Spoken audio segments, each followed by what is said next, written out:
Hey Keystone, every single week we gather in this room. Hundreds of us gather to worship the Lord and to hear from His Word. But what we're learning out of the book of Acts is that the believers didn't just gather, they were actually sent into the community to make a difference. We don't want to be a church that just gathers on Sunday morning. We want to be a church that is a blessing to our community. And that's why we're launching the For Ankeny campaign. And so how are we going to do it? We're launching this campaign, and here is how you can be a part. The first way you can be involved is to bring either personal care items or non-perishable foods. We're asking you the next time you go to the grocery store, add a lot to your cart and bring a bag full of those things. Depending on your last name is what we need you to bring, because we need both of those things. The second way we're asking you to be involved is if you have lightly used winter weather gear, specifically for school-age kids. But don't bring stuff that is not in great shape. Bring stuff that you would still let your kids wear, because there are kids in our community that simply do not have coats and hats and gloves unless we will be able to provide it for them. The third way we're asking you to be involved is for you to bring $30 to help meet our goal of $10,000. Here's what we're doing.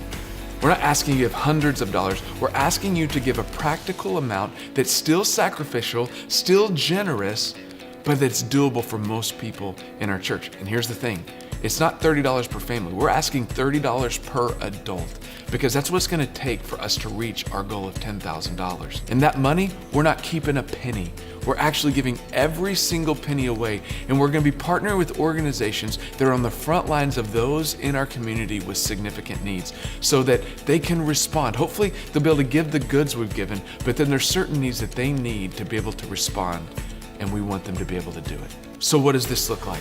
On October 29th, when you come to church, out in the lobby, you're gonna find a table for you to drop off personal care items. There's gonna be another table for all of our non-perishable foods. There's gonna be a table that will take all your winter weather gear.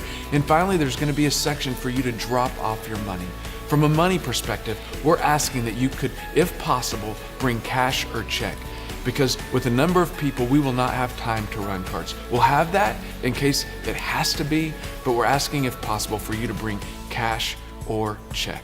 And then that evening at 6 p.m., we're gonna meet in this very room, and we're gonna have a night of worship. And not only are we gonna worship, we're also gonna spend significant time praying and asking that He would use our small sacrifices that we brought that morning to be a blessing to Ankeny. And not just those things that He would use, but that He, in the long run, would use Keystone to be a blessing for Ankeny. So Keystone, here's the challenge for you.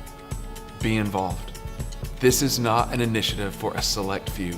This is for everyone who comes to Keystone Church. Many of you have questions. If you do, go online, and we're gonna try to answer every question you have and give you suggestions of what we need when we ask for some of these items. But be involved, and I cannot wait to see what God does as we move through this initiative for Ankeny.